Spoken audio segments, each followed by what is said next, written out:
Vamos meditar no segundo livro das Crônicas, capítulo 10. Segundo livro das Crônicas, capítulo 10.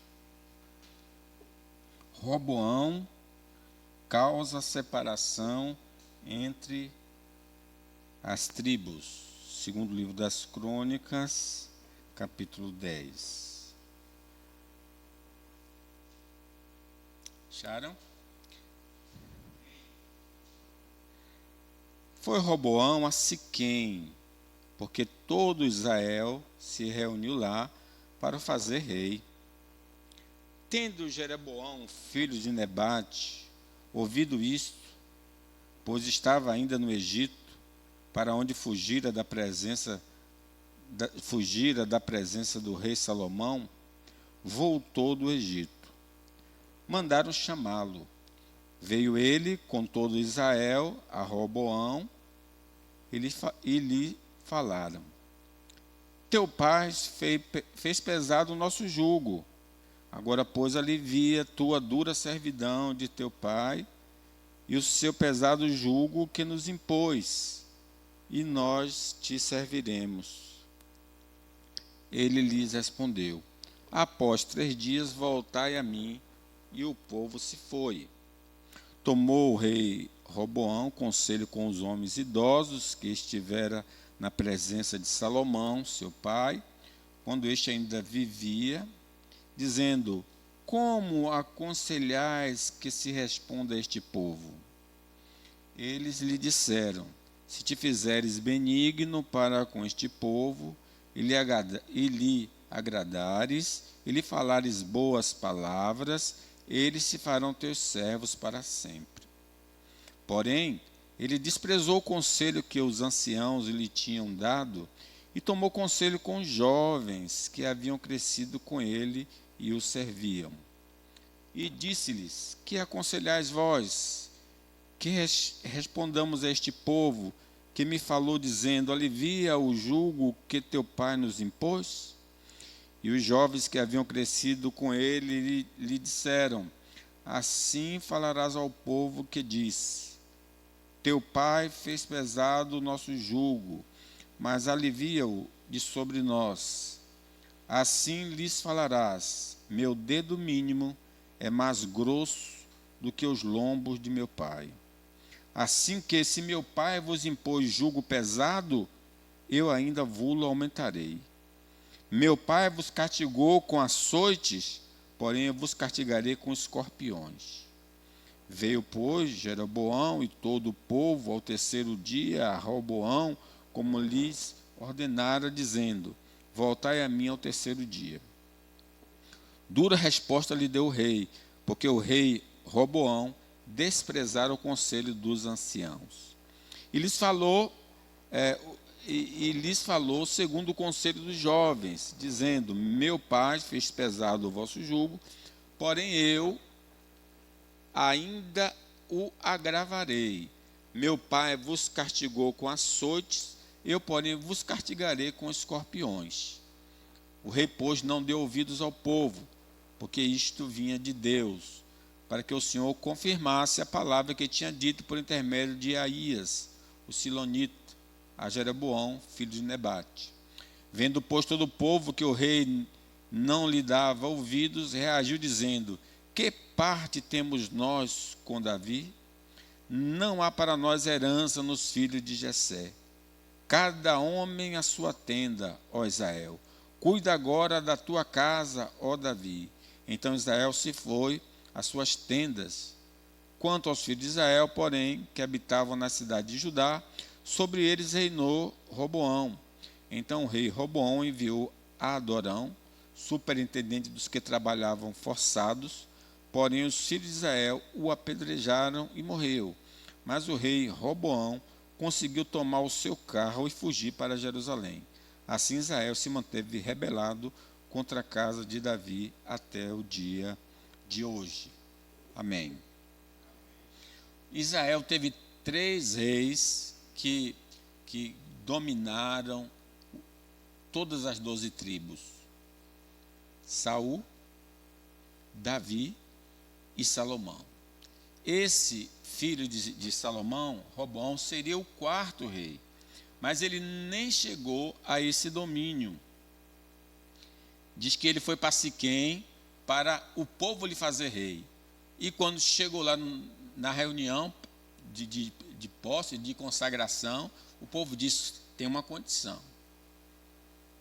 Tem uma condição para que nós possamos aceitá-lo como rei. É o que nós vamos perceber aqui, né? Siquém era um lugar muito importante para Israel.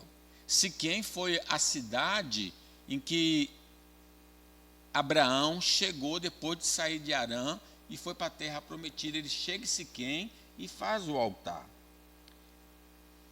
Siquém é o lugar, quando Jacó voltou da casa de Labão para a terra prometida, ele foi a essa cidade, Siquém, e lá ele fez um altar e disse: o Senhor é o meu Deus. Foi o dia do batismo de Jacó, vamos dizer assim, a conversão oficial de Jacó, a profissão de fé de Jacó foi em Siquém, quando ele agora segue a Deus verdadeiramente. É em Siquém que José foi enterrado, e é em Siquém que Josué chama o povo e diz: olha, escolha a que Deus vocês querem servir. Eu e minha casa serviremos ao Senhor. E é nesse lugar tão marcante que vai dar a divisão. No lugar tão importante para Israel, marcou também a divisão do reino.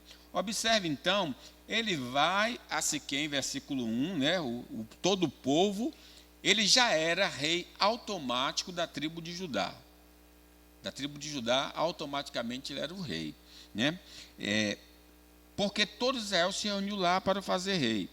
Tendo Jeroboão, filho de Nebate, ouvido isto, estava no exílio, né? Ele fugiu, a gente vai ver depois porque ele fugiu, e ele volta, e juntamente com liderando o povo, ele vai ao Roboão e fala no versículo 4: teu pai fez pesado o nosso jugo, agora, pois, alivia a tua dura servidão de teu pai e o seu pesado jugo que nos impôs, e nós te serviremos. Olha que coisa. O povo disse: nós vamos te servir com uma condição. Ora, nós sabemos que o reino de Salomão foi um grande reino. Foi o maior reino que existiu em Israel. Muito grande, muito poderoso, muito rico. Só que, para manter aquela máquina de governo do rei, ele precisava cobrar muitos impostos. Então, para manter a estrutura do reino, o seu exército e o domínio sobre as outras nações e toda a beleza do reino, ele precisava cobrar muitos impostos. E o povo tinha de pagar a Salomão para manter todo aquele reino. Além do mais, além do povo pagar muitos impostos, o Salomão, porque ele era rei, ele podia requisitar qualquer pessoa para qualquer serviço sem pagar absolutamente nada. Se vocês lembrarem, quando Saul ele ficou atormentado por um espírito maligno, aí os conselheiros disseram: olha, manda procurar alguém que saiba tocar, para que, tocando, dê alívio ao rei. E aí alguém disse: olha, tem um filho de Jessé que sabe tocar muito bem. Aí o rei manda uma nota, diz: manda seu filho aqui, porque eu estou precisando dele para me auxiliar. Então, eles podiam requisitar qualquer trabalhador para qualquer serviço. Quando o povo pediu um rei, Samuel, o último juiz, ficou muito triste.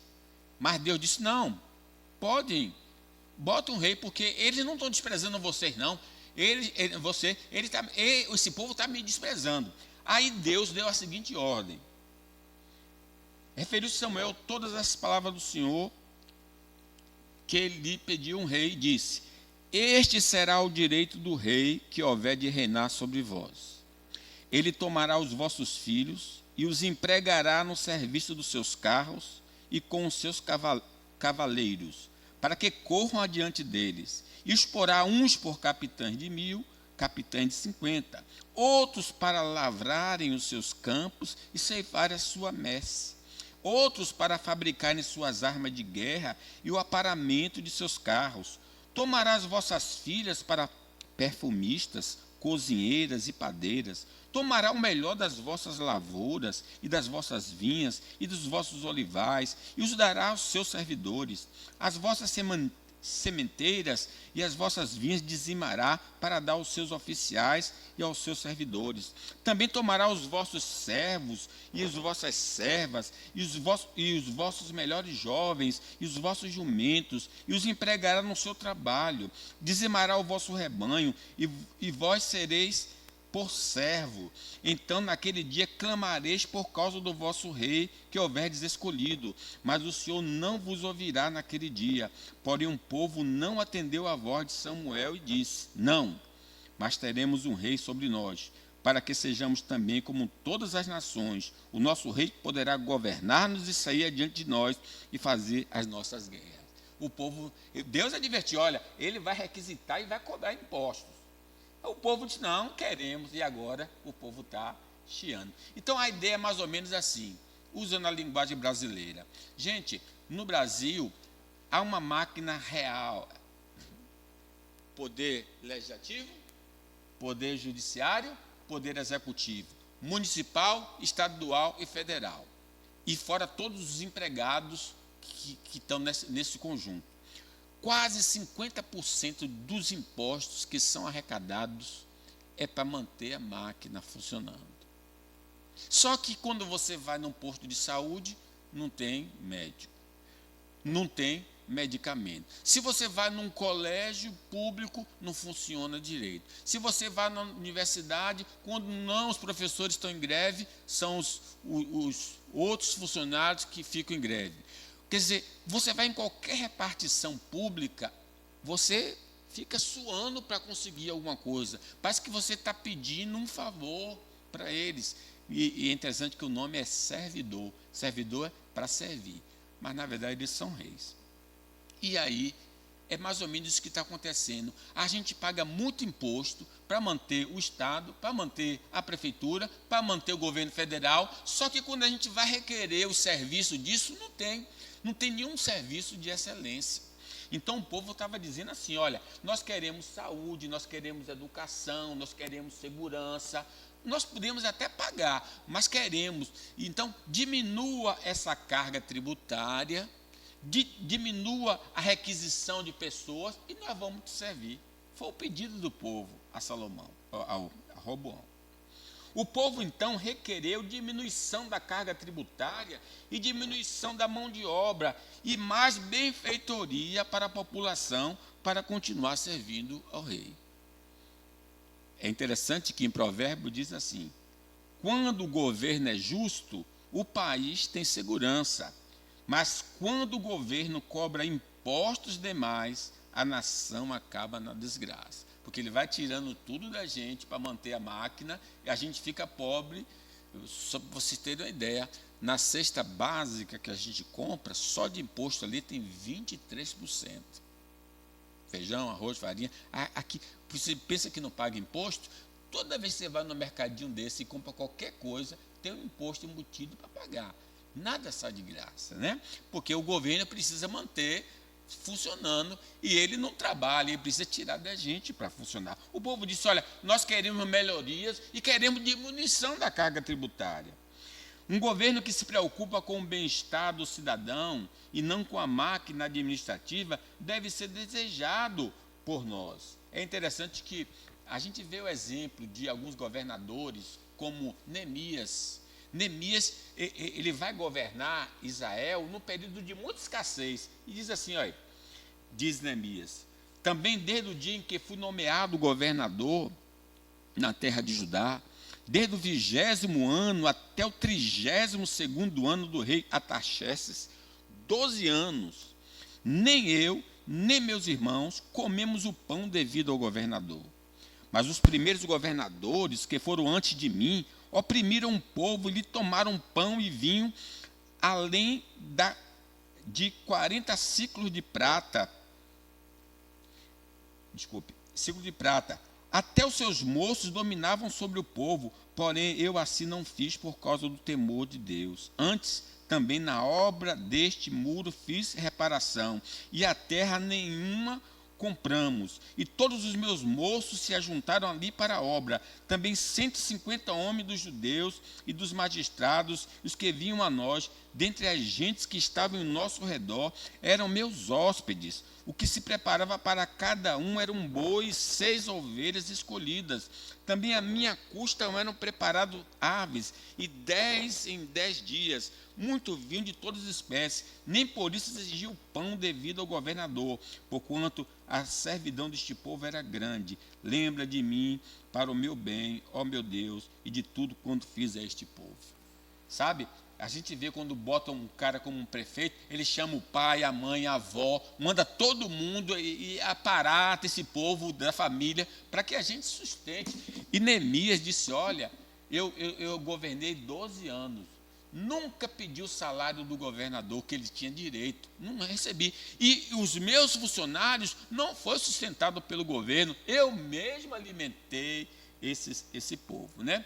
Então, o povo foi ali e disse, rapaz, muda essa forma administrativa e nós vamos te servir. Então, o rei pediu o quê? 3 dias para dar resposta. E ele, então, o rei foi tomar conselho, diz o versículo 6.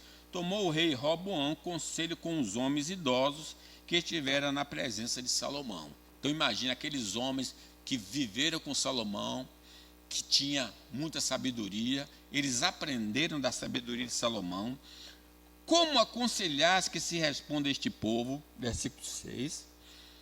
Aí os anciãos disseram, eles lhe disseram, se te fizeres benigno para com este povo, e lhe agradares, e lhe falares boas palavras, eles se farão teus servos para sempre. Diz o versículo 8, lemos 8. Porém, ele desprezou o conselho que os anciãos lhe tinham dado e tomou conselho com os jovens que haviam crescido com ele e o serviam. A primeira coisa que eu chamo a atenção aqui é que quando ele se viu no dilema, ele foi buscar o quê? Conselho. Veja, mesmo sendo rei, mesmo Salomão, Davi, todos eles tinham conselheiros. Antes do rei tomar uma decisão, consultava os homens, ouvia uma opinião daqueles homens sábios, para depois o rei tomar a sua decisão. Então, aqui a gente aprende uma coisa importante para a nossa vida. Buscar conselho da palavra de Deus e de servo de Deus, antes de tomar uma decisão, é uma maneira sábia de viver. Não vamos ser sábios aos nossos próprios olhos. Tem pessoas mais experientes, que conhecem mais da palavra de Deus, que andam muito próximo a Deus. Então, os planos fracassam por falta de conselho, mas são bem-sucedidos quando há muitos conselheiros. Nisso ele foi sábio, pedir orientação de pessoas que lhe pudessem lhe dar uma direção. E nós precisamos fazer isso, resgatar isso na nossa vida. Agora, desprezar o conselho da palavra de Deus e dos servos de Deus torna o indivíduo indesculpável diante de Deus e dos homens. Ele até foi, quando ele ouviu o conselho, disse, não gostei não é isso que eu quero não, eu quero outra coisa. E diz que ele desprezou. Diz o Senhor, pela sua palavra, nos advertindo, sabe que a palavra, lâmpada para os meus pés, sua palavra e luz para... A gente abre e Deus nos aconselha. Deus fala conosco pela sua palavra, pelo seu Espírito. Diz assim o Senhor, mas porque clamei e vós recusastes, porque estendi a mão e não houve que atendesse, antes rejeitaste todo o meu conselho e não quiseste a minha repreensão, também eu me rirei na vossa desventura, e em vindo o vosso terror eu zombarei, em vindo o vosso terror como a tempestade, em vindo a vossa perdição como um redemoinho, quando vos chegar o aperto e angústia, então me invocarão, mas eu não responderei. Procurar-me-ão, porém não me hão de achar, porquanto aborreceram o conhecimento e não preferiram o temor do Senhor, não quiseram o meu conselho e desprezaram toda a minha repreensão. Esse homem vai desprezar o conselho dos homens sábios e vai dar uma desgraça na vida dele. Ele quase morre, como a gente viu na leitura. Desprezar o conselho da palavra de Deus e do servo de Deus nos conduzirá a recorrer a conselheiros não habilitados. Quer dizer, em vez de procurar pessoas que têm competência, que têm intimidade com Deus, a palavra de Deus, para tomar uma decisão, a pessoa despreza o que é firme. Quando você despreza o que é firme, nós não vamos ficar no vácuo, nós vamos procurar alguém para nos aconselhar. Aí diz que ele foi procurar conselho, diz o versículo 8, porém ele desprezou o conselho que os anciãos lhe tinham dado e tomou conselho com os jovens que haviam crescido com ele e o serviam. Então ele foi procurar pessoas não habilitadas para pedir orientação. Em vez de procurar a palavra de Deus, em vez de procurar os homens de Deus para pedir orientação, ele desprezou e foi buscar informação na porta do bar. Você sabe que tem pessoas assim, né? Que está com a vida atrapalhada, aí vai no boteco e aí começa a contar suas mágoas e os bêbados, cada um vai dando a sua opinião e o cara toma aqueles conselhos e segue aquele tipo de conselho. Quem despreza o servo de Deus, quem despreza a palavra de Deus, vai ouvir de pessoas que não tem nada a ver. Diz, bem-aventurado o varão que não anda segundo o conselho dos ímpios, nem se detém no caminho dos pecadores, nem se assenta na roda dos escarnecedores. Diz, versículo 8, ele desprezou o conselho dos anciãos e procurou os jovens. Diz assim, tomou conselho com os jovens que haviam crescido com ele e o serviam. Olha bem, primeiro, um grupo de inexperiente, quer dizer, playboy, na nossa linguagem, boa vida, filho de rei, filho de príncipe, da família real, só quer curtir. Como é que o homem tem experiência de vida naquilo ali? E outra coisa, eram bajuladores, né? Porque agora o Roboão estava no topo, ele era o rei. Certamente, Roboão chegou e disse, olha, não gostei do conselho daqueles homens e vim tomar conselho de vocês. Aí os caras puxaram mesmo a sardinha, né? Tem gente que é assim, opa, o rei está ali, eu vou ter vantagem, eu vou puxar, ele vai gostar. E porém disse, tomou conselho com os jovens que cresceram com ele. E lhe disse, 9, que aconselhais vós, que respondamos a este povo, né? Como se fosse ele, o povo todo, por eles falando pelo povo, né? Alivia o jugo que teu pai nos impôs. E os jovens que haviam crescido com ele disseram, assim falarás ao povo que te disse, teu pai fez pesado o nosso jugo, mas alivia sobre nós. Assim lhe falarás, meu dedo mínimo é mais grosso do que os lombos do meu pai. Ele disse, olha, em outras palavras, os jovens disseram, aumenta mais ainda a carga tributária. Pode dizer a ele que você vai dobrar a carga tributária e vai exigir mais ainda de trabalhadores para a manutenção do reino. Ele usou a expressão aí, assim que se meu pai vos impôs jugo pesado, eu ainda vos aumentarei. Versículo 11. Meu pai vos castigou com açoite, porém eu vos castigarei com escorpiões. Quer dizer, ele ia botar uma ponta de ferro no chicote, que quando fosse dar pancada no sujeito, ia dilacerar, né? Então ele disse, eu vou piorar a vida. Já pensou que governante? É por isso que os políticos, nenhum fala isso com vocês antes de ser eleito. Não, eu vou baixar, eu vou fazer. Eles só dão uma notícia boa para você. Porque quando ele sentar lá na cadeira, ele vai jogar duro. Vai jogar duro para a gente gemer, né? Então, a gente aprende aqui, nessa ida a esses jovens e o conselho que ele tomou dos jovens, primeiro, evitar tomar conselho de pessoas que não se relacionam com Deus. Meu irmão, por que não procurar um homem de Deus, uma mulher de Deus, para saber a decisão tomar e procurar uma pessoa que não teme ao Senhor? É interessante que Davi tinha um filho Aminon era o mais velho, primogênito de Davi.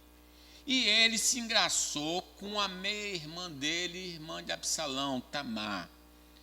Ele ficou apaixonado por ela, mas ele não podia se relacionar porque a lei proibia o relacionamento entre parentes. E ele ficou doente, diz a palavra de Deus. Aminon, um amigo, Aminon tinha um amigo cujo nome era Jonadab, filho de Simeia, irmão de Davi. Então era primo dele. Jonadab era um homem muito sagaz. E ele lhe disse: por que tanto emagrece de dia para dia ao filho do rei? Ele notou que o cara já estava doente. A paixão dele era tão grande que ele estava perdendo peso. Certamente perdeu vontade de comer, né? Não me dirás? Então ele disse: amo Tamar, irmã de Absalão, meu irmão. Disse Jonadab: deita-te na tua cama e finge-te de doente. Olha o conselho do cidadão. Então ele mandou que o cara fingisse de doente, falasse com o pai, Davi, que ele queria que Tamar fosse cuidar dele na sua enfermidade. E ele aí, Davi, aceita e ele abusa então da irmã e depois despreza a irmã. Meus irmãos, evitemos de tomar conselho com pessoas que não conhecem a Deus, não temem a Deus, porque eles só vão nos enveredar pelo caminho que não convém. Evitar tomar conselho de pessoas de pouca experiência cristã. Diz que eles eram jovens. Meus irmãos, mesmo dentro da igreja, diz que não neófito, para não ser ensoberbecido, cair na soberba do diabo. O presbítero não pode ser novo. Ele tem de ser uma pessoa experiente, uma pessoa madura. Então nós precisamos, mesmo dentro da congregação, procurar aquela pessoa que tem mais experiência, mais vivência com o Senhor, para pedir conselho, porque eles estarão mais habilitados. Evitar tomar conselho de pessoas que têm uma ligação apenas afetiva e interesseira. Eles tinham uma ligação afetiva, porque eles nasceram e cresceram juntos. Então havia uma ligação afetiva. E havia interesse dessas pessoas, porque agora Roboão ia assumir o reino. Então, vamos puxar puxar o saco do rei, para que ele possa nos colocar como conselheiros, ou nos dar uma posição. Então, não tome conselho com pessoas que você tem uma afinidade, ou que essa decisão afetará a vida dela. Eu chamo a atenção de Rebeca. Rebeca, você sabe que Rebeca e Isaac, eles tinham 2 filhos, os gêmeos. Cada um tinha preferência por um filho. Rebeca por Jacó, Isaac por Esaú, né? E eles já tinham tido a revelação, quando os gêmeos brigavam no ventre, que o mais novo seria senhor do mais velho. Só que cada um manteve a sua expectativa. E lembra quando Isaac diz que ia abençoar Esaú, Rebeca disse: meu filho, olha aqui, mesma mãe, meu filho, olha, seu pai vai abençoar o seu irmão. Faça isso, meu filho. Vá pegar um animal ali. Eu vou fazer uma comida gostosa, como seu pai saboreia. E você vai levar e receber a bênção. Olha o que diz a palavra. Agora, pô, meu filho, atenta às minhas palavras, como eu te ordeno. Vá ao rebanho, trazer-me 2 bons cabritos. Dele farei uma saborosa comida para teu pai, e como ele aprecia. Leva-los a teu pai para que coma e te abençoe antes que morra. Aí Jacó disse assim, disse Jacó a Rebeca, sua mãe: Esaú, meu irmão, é homem cabeludo, e eu homem liso. Dá-se a casa de meu pai me apalpar, e passarei aos seus olhos por zombador. Assim trarei sobre mim maldição e não bênção. Aí ela disse: nada, meu filho, eu tenho uma roupa do seu irmão aí, vou mandar que você vista, para você ficar com o perfume dele, o cheiro dele. Pega o couro do animal, cubra a sua mão, que quando seu pai te alisar, ele vai ver que você é cabeludo. A mãe, ardilosamente, fez isso. E aí a família entrou em luto por causa disso, né? Então, cuidado, não procure conselho de pessoas, mesmo que você tenha uma afinidade, mas que vão ter interesse nessa decisão sua, porque ele vai conduzir segundo o seu querer e não segundo o que Deus realmente quer. Nós não sabíamos como seria isso, porque Deus já tinha dito que ia abençoar Jacó. Mas a mãe se antecipou e fez a briga e nunca mais ela vai ver o filho, porque o filho vai embora, ela vai morrer e nunca mais vai ver o filho por causa da decisão errada dela, né? E o filho disse: vou matar meu irmão. Já pensou? Ah, você me enganou? Vou matar você. E aí que coisa ficou feia.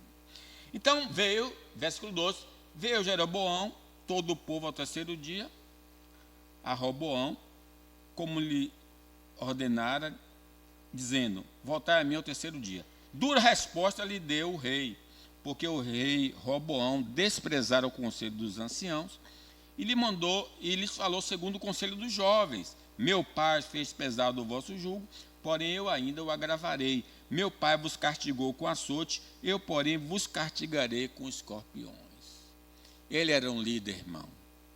Um líder não pode ser como Roboão, um pai, uma mãe. Não importa aonde você está exercendo a liderança. Um líder não pode ser uma pessoa que quer massacrar os seus liderados. Um líder deve orientar. Pais, não irrite seus filhos, antes crie-nos segundo a instrução e conselho do Senhor. Um líder não deve massacrar os liderados, mas corrigir. A vara e a disciplina dão sabedoria, mas a criança entregue a si mesma vem avergonhar a sua mãe. Corrige o teu filho e te dará descanso, dará delícias à tua alma. O líder corrige, o líder orienta, o líder é um modelo. Esse homem disse: olha, eu vou jogar duro em você. Já pensou? Você tem um chefe, pode trabalhar que eu vou tirar a couro de cada um aqui, vocês vão ter de produzir. Não vai ter, o cara vai ficar com raiva dele, né?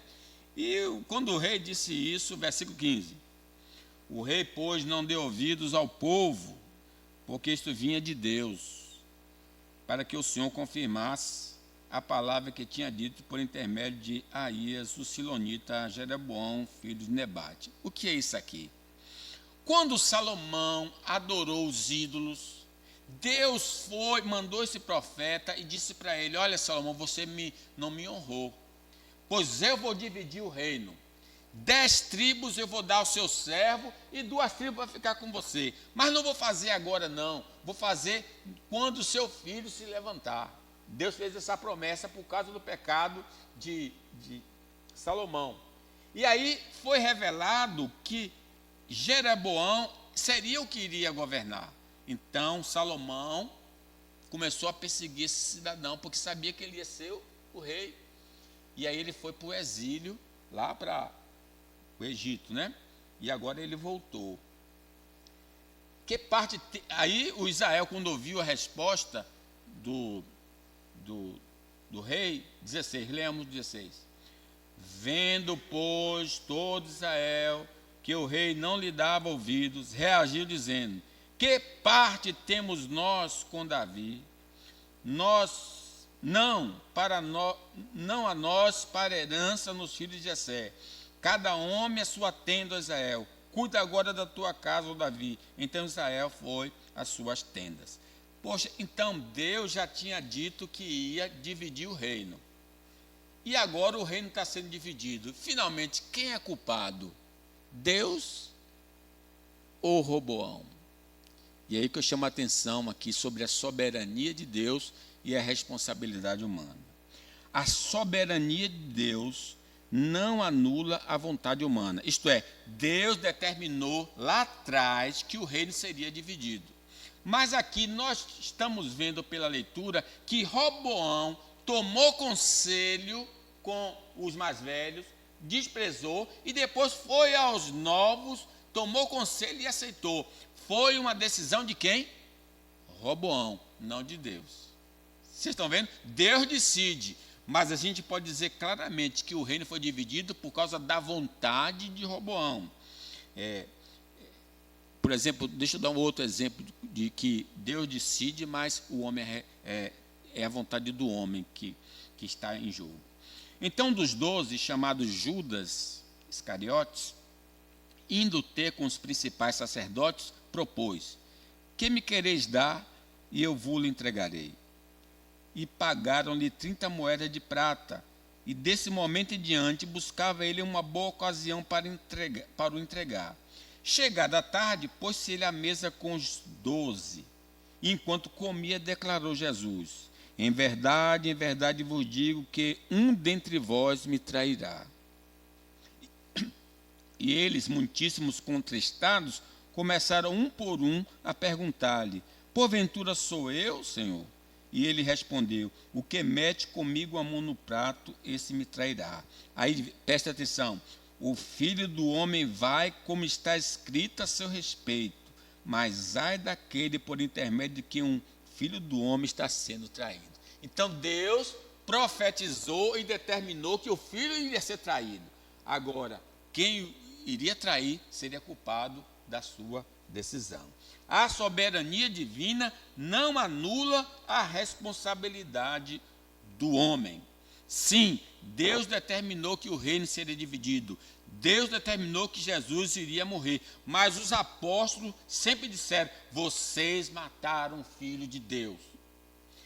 Diz claramente no sermão de Pedro: sendo este entregue pelo determinado desígnio e presciência de Deus, vós o mataste, crucificando por mãos de iníquos, o qual, porém, Deus ressuscitou, rompendo os grilhões da morte, porquanto não era possível fosse ele retido por ela. Esteja absolutamente certa, pois toda a casa de Israel, de que a este Jesus que vós crucificaste, Deus o fez Senhor e Cristo. Essa coisa fica assim: Deus estabelece, mas nós somos responsáveis pelas nossas decisões. A soberania de Deus realmente é algo maravilhoso aqui revelado.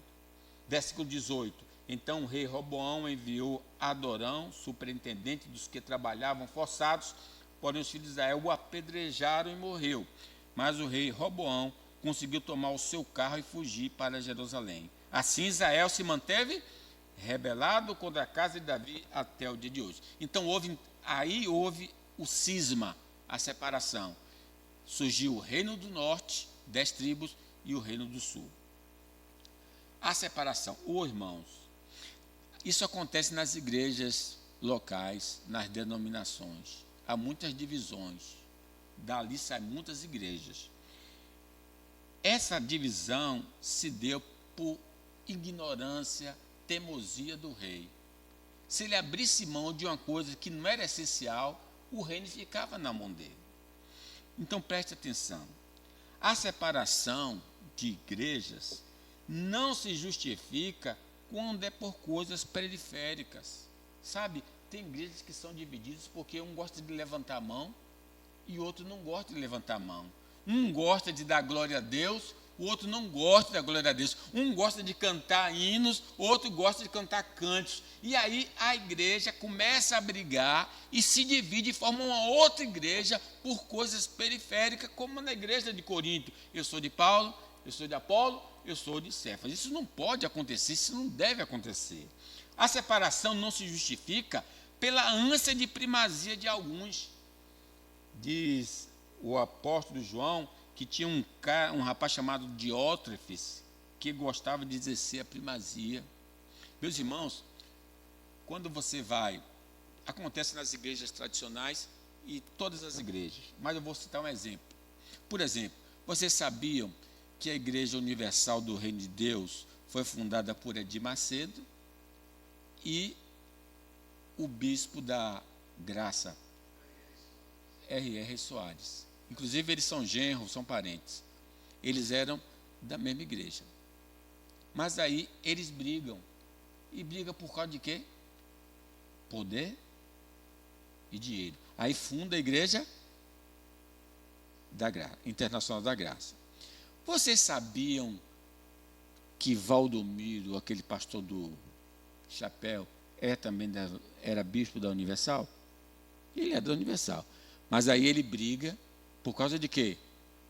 Do poder e do dinheiro. Aí funda a Igreja mundial. Você sabia que tem uma igreja chamada Igreja Mundial Renovada? Que é outro bispo que sai da igreja mundial porque não concorda e quer poder, e aí forma outra igreja.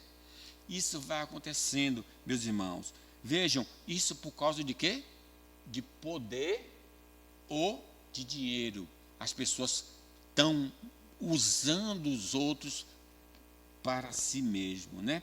O tal do Diótrefes, que não quer que ninguém seja acolhido ali. A separação não se justifica para abraçar crenças e comportamentos pseudo-cristãos. Tem uns que levam pessoas da igreja para formar outra igreja, para abraçar evangelho diferente do evangelho que está na palavra de Deus. Lá na Galácia diz assim, né? Que admiro que estejam passando tão depressa da graça de Cristo para outro evangelho. Havia um grupo que estava querendo levar o povo para um outro evangelho, que não o evangelho do Senhor Jesus Cristo. E concluo, meus irmãos. Vamos pensar bem na nossa lição agora esse ano. Vejam as propostas dos concorrentes. A primeira pergunta que você tem que fazer: você é amigo de impostos? Você vai aumentar impostos? Não sei se ele vai responder como você quer, mas você já vai notando aí, porque o que está presente, o que já foi, a gente pega e faz um comparativo e diz: olha, vem cá, quem era amigo de imposto, quem cobrava imposto ou não, porque aí já é um indicativo. Segundo, procurar servo de Deus e a palavra de Deus, pessoas experientes para buscar orientações antes de tomar uma decisão. Procure os homens de Deus, as mulheres de Deus, antes de tomar uma decisão. Não vá procurar conselho na esquina, no bar, com pessoas que não temem a Deus, porque eles não vão apontar o caminho que, de fato, a gente precisa seguir. A soberania de Deus não anula a responsabilidade humana. Deus já decidiu tudo. Mas lembre-se, nós somos culpados das nossas decisões. De que se queixa o homem, queixe cada um dos seus próprios erros. Tomemos cuidado, irmão, para não sair de igreja por coisas efêmeras. Vamos nos manter fiéis na palavra de Deus. Vamos lá, Cândido, cantar? O hino, Ana.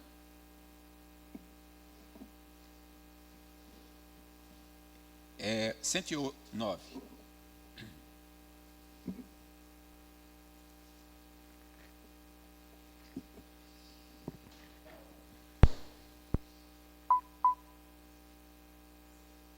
Desculpa, essa aí.